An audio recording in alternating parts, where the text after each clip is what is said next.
Hi అండి, అందరికీ కార్తీక ఏకాదశి శుభాకాంక్షలు అండి. నేను ఈరోజైతే వెంకటేశ్వర స్వామి టెంపుల్కి వచ్చాను. వెంకటేశ్వర స్వామి టెంపుల్కి వెళ్ళేటప్పుడు ముందుగా మనము గరుడిని దండం పెట్టుకొని తర్వాత వెంకటేశ్వర స్వామి సన్నిధికి వెళ్ళాలండి.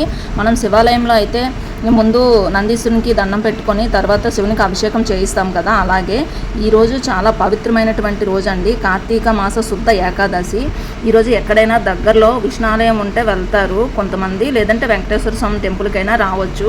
చూడండి, ఇక్కడ వెంకటేశ్వర స్వామి టెంపుల్కి పెద్ద విగ్రహం ఉంది కదా, దానికైతే ముందుగానే అభిషేకం చేసి అలంకరణ చేసేసారు. సో వచ్చిన భక్తుల కోసం అయితే కనుక ఇక్కడ కిందని చిన్న విగ్రహాలు ఉన్నాయి కదా, దానికైతే పంచామృత అభిషేకము పూజలు అన్నీ చేస్తారనమాట ఈ టెంపుల్లోని. ఇక్కడైతే మాత్రం చాలా బాగా చేస్తారండి.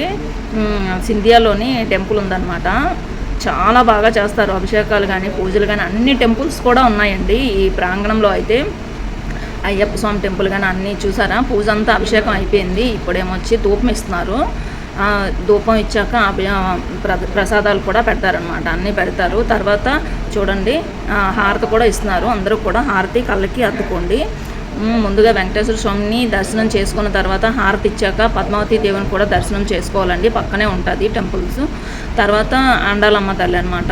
ఈ ఇద్దరు తల్లిని కూడా మనము దండం పెట్టుకోవాలండి. తిరుపతి వెళ్ళినా కూడా అలానే చేయాలి. చూడండి. ఓకే అండి, బాయ్ అండి.